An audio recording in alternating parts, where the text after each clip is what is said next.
to the Hogs Happy Hour here on Four Star Sports Media Network. I'm your host Blake, as always, joined by Ashton and Jason. And today we found out that AT&T stands for "You Ain't Talking and Texting," because my middle school students Mm. were freaking out, and they thought China was after us, and all these conspiracy theories because they couldn't get on their phones this morning. But all right, so Ashton, how's it going? Good man. Good. Good to see y'all. How's it going? Oh, it's going good. Jason, how's it Uh, going? That's going good. Finally got cell service now, so I know. back connected I, to the world. yeah, I was thankful for the student Wi-Fi at our school because our school doesn't let us have the staff Wi-Fi code. So Just It's odd. yeah, I know it's another issue for another day. So all right, so we're gonna start with basketball, and then we will get into baseball. So something positive to talk about regarding Razorback athletics, but we lost at Mississippi State. It was a hard-fought game, and then we went on the road to Texas A&M and got the big victory. Now, I will say Saturday I was at a Quiz Bowl tournament, so I'm not going to have much to say about the Mississippi State game, so I'm going to leave that to y'all two, and then we'll talk about the A&M game. So whoever wants to start with the Well, basketball week. the Mississippi State game, it was. I mean, it was. I felt like that game was ours to win, but Tremont Mark did not have the type of game that you needed Tremont Mark to have. Well, really, the type of game that you need Tremont Mark to have every single night for Arkansas to have a chance to win.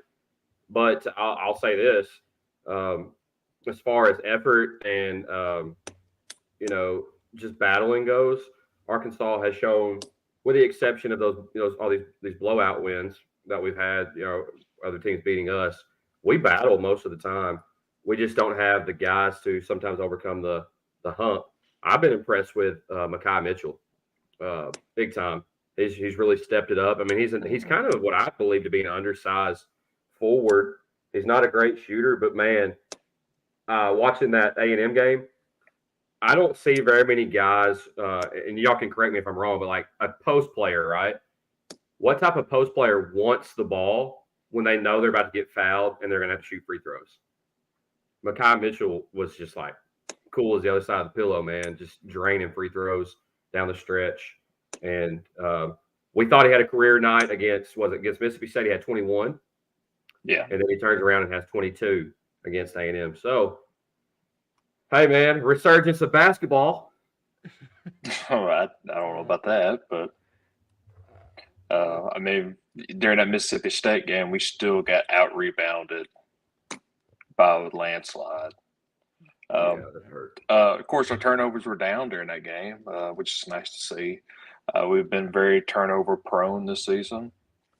Uh, 3-point percentages it could be worked on. um, but you know the effort was there during the Mississippi State game, which was nice to see. yeah, I know. I mean, I went back and I didn't watch the whole game, but just bits and pieces. Arkansas did have a chance to win at the end, and it Hmm. just didn't pan out.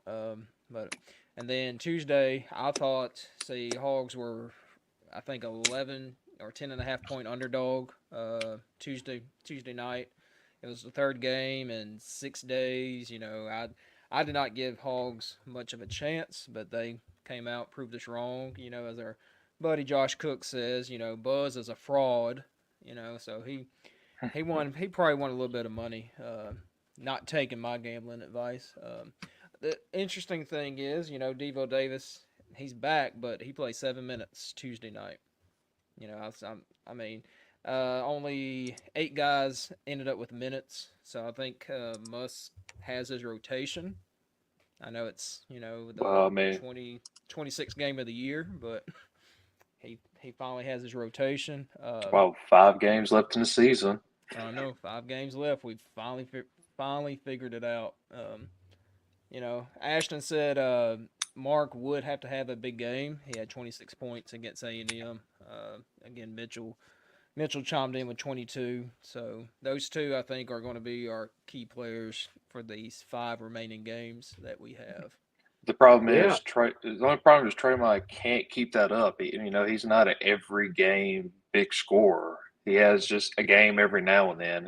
He's not the guy to be dependent on every single game. I've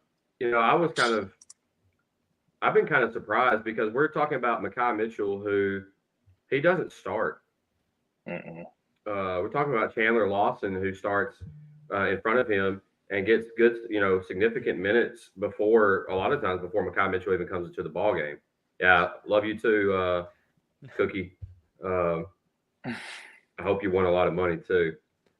You just stop listening to me and Blake. We don't have a clue what we're talking about. Yeah. I don't even know what the final score of that Ole Miss Mississippi State game was last night or Tuesday night. Yeah. Was it Tuesday or Wednesday? Was it last night? Yeah. Yeah. Nor do I know the score of that Kentucky game. I don't even have a clue. Oh, well, if you didn't see the ending of that game, you missed a heck of an ending. When we talk about SEC, I'll bring it up. But okay. So Mitchell coming off the bench is impressive to me that he's been able to do what he's been able to do. But as Jason said, I don't think we really believed that Tremont Mark was going to be the guy that we'd have to rely on. I think we thought he would come in and be a big defensive piece for us. Never in a million years did I believe that he would come in and be like the guy who has to put up 20 points a game for us to have a chance to win. And Tolu, I think his name is Tolu Smith. He just tore us up on the boards. Coleman from A&M tore us up on the boards. We just happened to pull off win. But every team we play, let's just face it, they're gonna destroy us on the boards. It is what it is. We don't have only big man is Mitchell. Honestly, I don't even count Lawson. Lawson. No, I mean we're playing. I mean with Graham not playing, Brazil not playing, we're playing a very undersized lineup every single night against every team we play. No, let's be honest. Are you missing Graham out there? No. I mean, just to eat up minutes, maybe, but as far as defensive ability, rebounding ability, no, not really. I mean, Mitchell off the bench put in 33 minutes. So he put in some good. Lawson put in 20 minutes, but 0 points. But if Mitchell does get in foul trouble, who do we go to? That's the only thing I was saying was like eating minutes is. It's like when I talk about baseball. Sometimes you get a guy who goes out there and struggles, or he can't get out of the first or second inning. Well, you got to have a guy who can eat innings after him.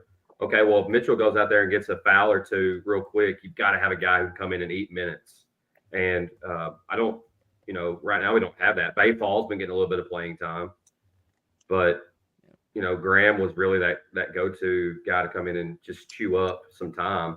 But let's be honest, it's not even if he comes in and chews up minutes, it's not really helped us. So you got to take what you can get right now. Arkansas, I think you're trying to get to an NIT. Yeah. Get invited to an NIT. Oh, yeah, I'm just gonna throw this out there. Okay, we got 5 games left. 13-13. We're not going to get the 18 I'm gonna roll my eyes. I'm gonna roll my eyes, but I'm gonna listen to what Blake has to say. All right, so hypothetically, not saying it's gonna happen, we win the next 5, be 18-13. All right, last year before the SEC tournament, we had 19 wins. This year we'll hypothetically have 18. If you make a little run in the SEC tournament. I want to make sure Josh Cook is listening again. Josh, do not listen to me or Blake. Now I do not think okay, so hypothetically speaking, if they go 18-13, do they make the tournament? No. Yes. No. I still think they still got to win a few games in the SEC. I'm going to say fine. If they make it to 18-13, by the way, it's not going to happen. But if they make it to 18-13, and then they finish the tournament at 20-14, they're in. That means they play 3 games in the tournament. I don't even think. I mean, their net right now is 124. Oh, it's horrible. That was our first our first quad one win this Yeah. our in 9 games. Yeah. And our next two is Mizzou Yeah. and Vandy. Yeah, Oh, yeah, 2 wins right there. I mean, maybe. you I mean, could it's hypothetically go on a run. All right, what about I mean, this? Let's do this. Does Eric Musselman finish with a winning record this year? hmm, Oh, that's an even better one. yeah, that's a great question. Well, you got 2 games you should win, so that'll put them at 15 and 13. And then you have, I think Tennessee, is it Tennessee, Kentucky. Alabama? No, it's Yeah, Kentucky, LSU, Bama. Yeah, those are three games you should not win. Well, I mean, LSU, they should. I mean, they should win. I mean, LSU honestly is. I mean, they beat Kentucky last night. Well, I mean, that's. Um, I mean, Kentucky is underperforming this year. Yeah, and well, Kentucky just beat Auburn, who everyone loves. I mean, it's. So Will he have a winning record? All right, so I'm gonna give them the 2 wins. So that's 15-13. I'm gonna say not a winning record, but not a losing record. Because of the 500. SEC tournament, yeah. So Mm, just I gotta go. I gotta go with the losing record. I'm gonna say they finished 16 and 17. so right there. I'm gonna say Which, they I go mean, into. I'm gonna well, yeah. okay. I'm gonna say they go into the tournament at 13. Right now, what are they? 13 and 12. Yeah, well, 13 and 13. 13 13. 13 and 13. Yeah. I'm gonna say they go into the tournament. 15, Yeah, we're at 13, We're at 15 and 4-9 in 16. conference. All right, so I'm gonna say they go into the tournament at 15 and 16. They win a game, and then they lose, and they finish 16 and 17. Yeah. So I mean, Arkansas should be in that first while they play on Wednesday, that first Mm-hmm. round of the ACC tournament. They should get at least 1 win, possibly, in the SEC tournament. But Oh, so that's 16, 17 wins. It's probably going to be it. But there's a chance. I'm more interested in the crazy off season that's probably here to follow. Yeah. Which, I didn't know. I mean, I should have known this, but, Mark, he does have some years left. So you could possibly build your roster around him and possibly Blocker. Pinion's probably out. Mitchell's out. Ellis is out. So Battle's out. I mean, yeah, Grimes he's going to be basically having to field an entire team, Yeah. essentially. You know what? Bayfall might be out. Yeah. And he's got 2 pretty talented freshmen coming in with Elohim and can't think of the other guy's name right now. But Yeah, but is Musselman good at developing high school talent, or is he good at taking that's players kind of have a knock been? on. That's a knock on Musselman. Is people are going to say he doesn't know how to develop talent, which if you look at it, it might be true. Because you look at Devo Davis, has he really gotten better throughout his years? I don't know. know. No. So that's where that's at. So, anyways, up next we have Mizzou, as we said, 11 o'clock, ESPN2. So wake up, should be a good game. Hopefully we don't lose. That would be embarrassing. But So they haven't won a conference game yet. no, they gave Tennessee everything they wanted for a little bit, and then Tennessee turned it on. So, Well, I mean, we did too right at tip off when it was 0-0. Jalen Shelley. Yeah, Jalen Shelley. Yeah. Was the other commit. All right, so right now, as it stands, Bama is leading the conference, 1 game ahead of Tennessee, and then 2 games ahead of South Carolina and Auburn. So your top 4 is Alabama, Tennessee, South Carolina, and Auburn. LSU beat Kentucky last night on a crazy buzzer beater. What happened was LSU, they shot their last shot. It came off the rim. Guy went out of bounds, brought it back in bounds, and he just kind of pushed it up. And that was it. That ended Josh Cook's parlay too. But I think the SEC tournament, I think, is wide open because you got teams like Kentucky, Mississippi State, even Ole Miss. They're right in the middle of all that. How these teams play away from home is going to be the key in the SEC tournament. And we don't know. You've seen some teams go on the road and lose games they should not lose. So, these last 3 weeks of the SEC season will be interesting to see because I think the tournament's going to be wide open. I mean, you may have a team, even a team like LSU, Georgia, someone like that make a run in this SEC tournament.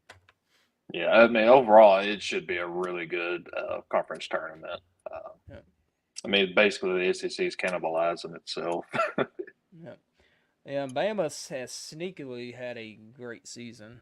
Yeah. A lot of people talk about Tennessee and Auburn, but no one really talks about Bama. But they have, as much as we don't like Coach Oates, he has done a great job there at Alabama. I know, but to me, though, South Carolina's been a bigger surprise to me.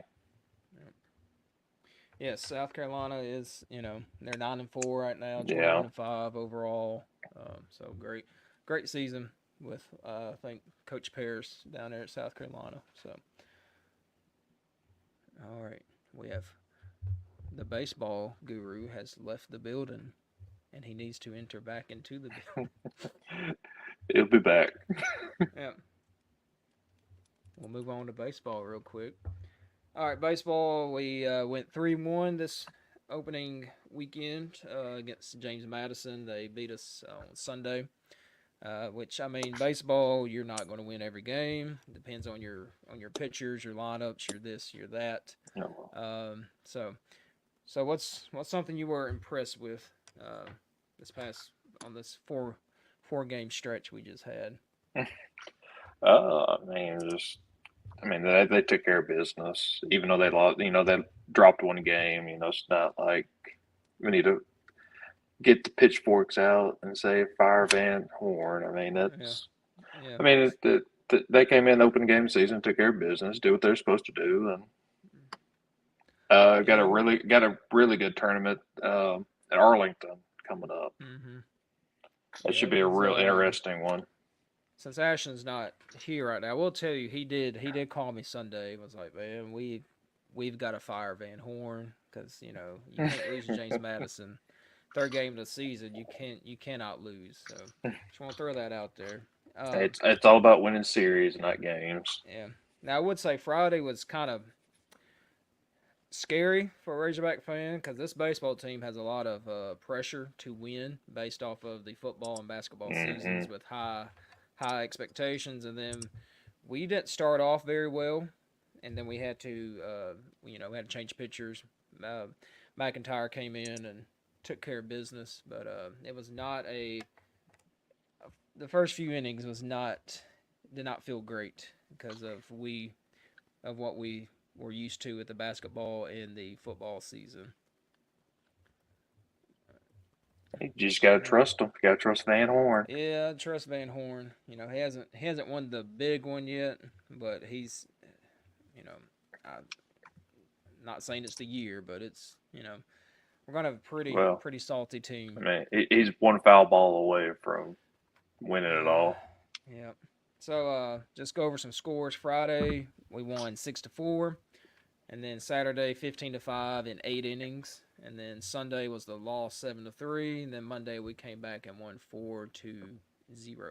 Yeah, I wrote an article about firing Dave on Sunday.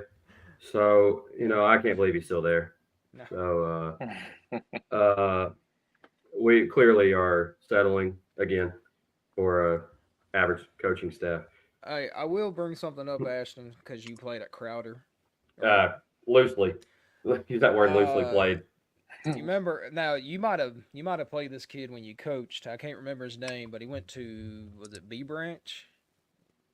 It's a recruit we had out of Southside B Branch. Is he an infielder?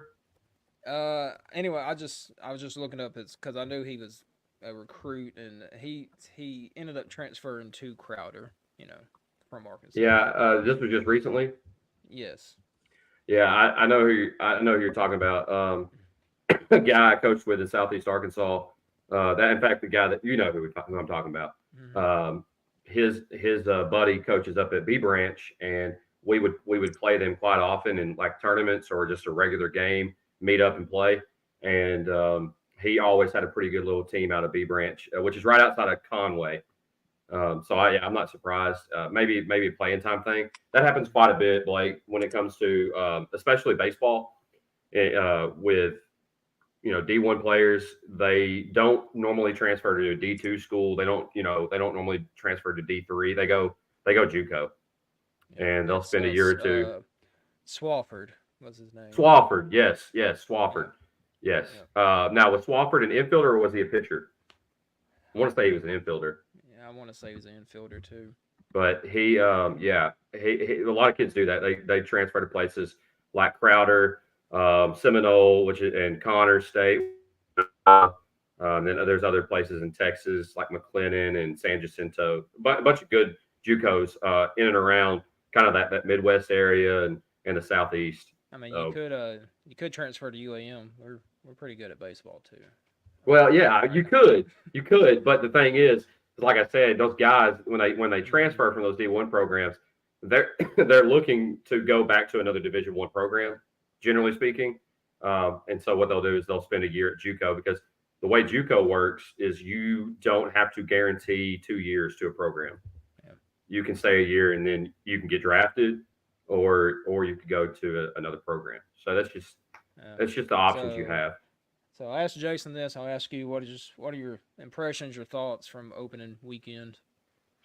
I really like that we have some young dudes who play and are built like guys that aren't freshmen. I was really impressed with this kid. Um, his name is Nolan Souza. He played second base. I want to say game 3, the game we lost. He played second base. He's like 6'1", 200, and he and Aloy are both Hawaiian kids. So it was pretty cool. We had a couple of Hawaii guys up the middle, and it was good to see Aloy finally come on and start swinging the bat because, well, he was starting to really press, just swinging out of his shoes. But when he got a couple of hits, finally put some things together, and he's huge. Aloy is a kid that's built to hit for power. He reminds me a little bit of Jalen Battles, who was there for Arkansas last year. Overall, go ahead, buddy. No, I was gonna say I was super impressed with Fisher on Monday.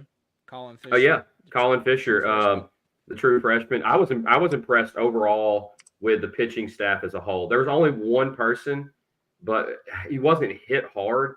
He just, I don't know, just things. The flow of the game didn't really work for him, and that was Parker Coyle, who was pitching in the Cape Cod League out of Massachusetts this summer and had a really good summer. So I'm thinking that he'll be just fine and he'll bounce back because he's a good left-handed arm out of the bullpen for us to have. But overall, man, what a staff. Will McIntyre, huh? I mean, Will McIntyre is just like we're talking again, eating innings. Will McIntyre is that dude. He just goes in and pumps the strike zone. He doesn't overpower you, but he's going to force you to swing the bat. And I really, really enjoy watching him pitch because he has a lot of confidence and he knows his role. Role players mean a lot especially for like we have right now. You've got to have role players. Yep. Also, the transfer is from Texas Tech. Struck out. Which 9. one? Mason Molina. Now, I mean, he lost, but he did. I mean, I think he struck out 8 or 9 in his debut. Yeah. So Molina, the one thing that I noticed is, he gets a lot of strikeouts. One thing he's going to have to limit is pitch count. He can strike a lot of guys out, but you can't walk guys in critical situations because all it takes for baseball is a couple walks and then a hit, and that can change the whole aspect of the game. And the other Texas Tech transfer, Hudson White, I was impressed with him, and I was really impressed with the true freshman catcher. I want to say Helfrich, Ryder Helfrich. Man, he hit an absolute rocket for a home run for his first Arkansas Razorback homer. We have some dudes, man. We really do, and it's going to be a test this weekend. I was, as Jason said, against Oregon State on Friday, and then a couple other games. I think on Saturday, maybe a couple games on Saturday. I can't remember exactly, but I know Oregon State's the one one of I'm watching. them. I don't know if it's One of Oregon State or Oklahoma State beat TCU yesterday. Okay. So now they played at the Globe Life or whatever the park is in Dallas. They it's not part of the series, but they just played there. So Arkansas will face OSU twice. One's Oregon State and then Oklahoma State. So, but it should be it's obviously higher up than James Madison. So. Oh yeah, I mean, Hopefully. Oregon State's what, number 7? Yeah, and it's going to give me some PTSD. Every time there's a foul ball. I don't want any foul balls down the right field line, and I don't want Carson Shaddy in the stadium. No, I'm just kidding. Carson Shaddy did a lot for our program, but yeah, I would be nice to see us get a win against a top 10 program early in the season. I think when this reminds me a lot about with basketball. You play these early season matchup in basketball to just kind of figure out, gauge where your team is at. And then you use that type of momentum or maybe a learning process and carry it in later on into your SEC season. Yeah. That's kind of how he does those midweek games. Those one game that you just might you might play Euler or UCA. And James Madison is picked to finish 10th in their league. They're not great. They had a couple players that could play a little bit. They had one pitcher that could really throw in that game 3. He was their closer. I want to say his last name was like Bogotsky, and he was good. I mean, he was legitimately good. And then their center fielder was legitimately good. But I'm going to tell you, in baseball, guys, you get a pitcher, just one guy who can go out there and throw, that changes the dynamic of the game. It's just a different animal compared to football and basketball. One dude can really limit what a team can do in baseball. Yeah. And shout out to the fans for showing up. I think it was over 37,000 total for the 4 games. So that beats Mizzou's season total from last year. So, Mizzou put out a tweet last year, is like, thank you fans, and showed the total attendance of 37,000. And then we put out our 4-day attendance is over 37,000. Pretty cool. And Arkansas's ranked, baseball, they don't have like a, football has got the college football playoff poll. And so baseball, depending on who you look at, we're 2. Some of us have us at 3. Some of us have us at 5. So just say we're a top 5 baseball team right now. Now, the SEC, there were some surprising games. Mississippi State looked bad. Awful. Ole Miss went to Ole Miss looked awful. Ole Miss got beat by Hawaii, I want to say twice. And then I think they turned around and lost again to somebody. Florida didn't look great. Florida played oh gosh, I can see it. I can see them playing. Yeah. St. John's. Mm-hmm. St. John's. No. Yeah. Wasn't it St. John's? And then Vanderbilt struggled against FAU. Yeah. So I don't, like I said, I hate to say, maybe saying they looked horrible is not a good way to say. Baseball's just different. Yeah. Baseball's just different. But I will say that I don't think anybody expected Florida to have already lost, or maybe expected Ole Miss to go to Hawaii and get beat a couple times. That was surprising to me. And I kind of find out who else they got beat by. It kind of surprised me. Arkansas State. Arkansas State. Oh, yeah. That's right, Arkansas State. Yeah, Red Wolf, baby. Let's go. That was very surprising. And then quick little shout out to local team here, ULR. Got beat a couple times by Wichita State Friday and Saturday, but bounced back and beat Wichita State on Sunday, and then turned around and beat Wes's team, Memphis. Oh, yes. Now, Memphis has new coach, so I mean I think they play Jacksonville State in their opening series, and the first pitch the coach got pretty mad. It's pretty animated. So yeah, I saw that. Crack me up. Yeah. So yeah, that's right. Ole Miss is 2-3. Yeah. 2-3. And their wins wait. over Hawaii weren't impressive. No, that first game, they almost lost that first game. Sure did. I was up at 3 a.m. watching that baseball game. Yeah. And it was That's 11 'cause o'clock in Hawaii. you're the baseball expert, so Yeah. you just love it. Just love it, man. Now this weekend, if you are familiar with the tournament in Dallas or Houston and wherever they've played it before, it's on Flow Sports, and it's a subscription-based service. Now I know last year you could do the free trial and then cancel it. I don't know about this year, so good luck trying to watch the game. I know Flow Sports is not very dependable on their coverage, so good luck. Maybe Pinto out there could haven't they been playing it at before they were playing it at the new Texas Stadium? They had been playing it at Minute Maid, I think. Yeah. They're in Houston, and what's cool, this is why I like this type of thing. What's cool about these type of situations is you get Division I programs. They play in those type of things, and then I don't know if y'all remember, but several years ago they used to invite teams like Henderson State down to play at Minute Maid Ballpark in some Division II. UAM was a part of that tournament. Yeah, so I really like what the Major League Ballparks do by having these teams come in. It gives these guys who may never make it to that level the opportunity to see what it's like, the exposure. It's a whole lot of fun. And if you're a fan, right? If you're a fan, no, you're not there watching a professional baseball game, but man, just to be in a professional stadium, and if you've never done that, it just feels different. It's a blast, and I would recommend it to anybody if you have the opportunity to do it. Yeah, I think this past weekend they had the HBCU tournament classic at the Rangers ballpark. So I know for those guys that was a shoot. I'm gonna tell you right now, if it had been me, if I'd have been in their shoes, it'd been big for me too. So shout out to those pro teams who do stuff like that. And Phil Elson, he's the play-by-play.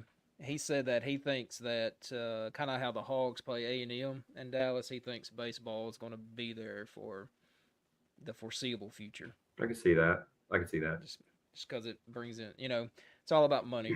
So there's a lot of Hog fans in Dallas. Uncle Jerry up there, it don't hurt. I have a lot of kids. I have a lot of kids from my school who've already told me, yeah, we're taking off Thursday. We're gonna go stay in Dallas. Yeah, I had some kids that they said I won't be here tomorrow. I'm going to Dallas. I'm like, well, I know why you're going to Dallas. So, softball played a bunch of games since last time we've talked. So they beat Long Beach State 7-0. They went to Arizona, lost 3-2.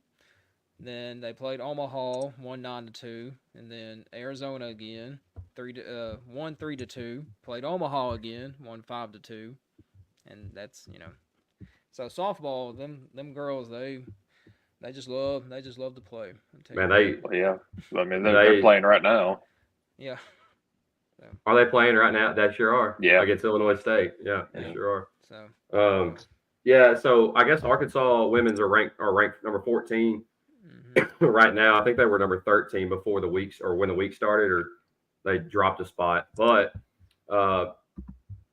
think back, Blake and Jason, just a few years ago, where this softball program was, and what the softball program is now, man.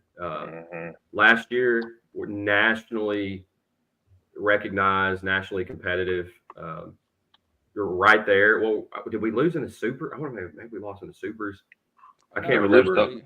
Did we lose to Oklahoma? Yes, wasn't it Oklahoma? I think it was Oklahoma. Ooh, I think didn't they end up winning the whole thing? Yeah. I know we hosted.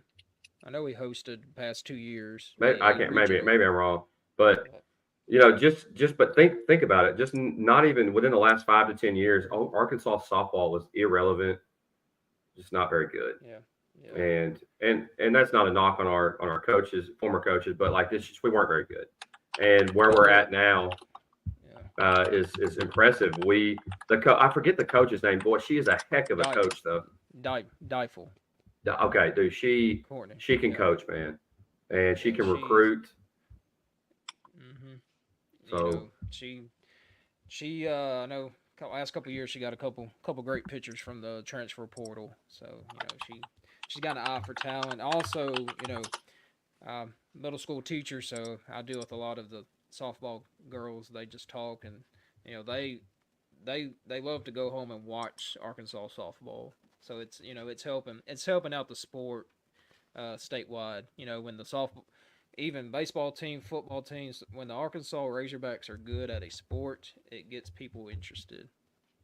yeah, I think our best pitcher, I want to say it's Morgan Linestock, um, and she's a redshirt senior. I don't remember her pitching a whole lot last year, but I think she's 3-0.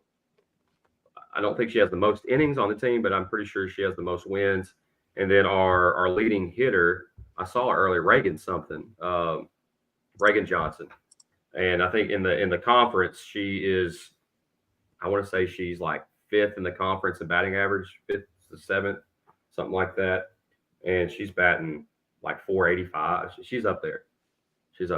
So I'm hoping we doing well. The SEC is stacked with softball. Yes, it is. Like we are, It and is. we have Oklahoma and Texas coming in.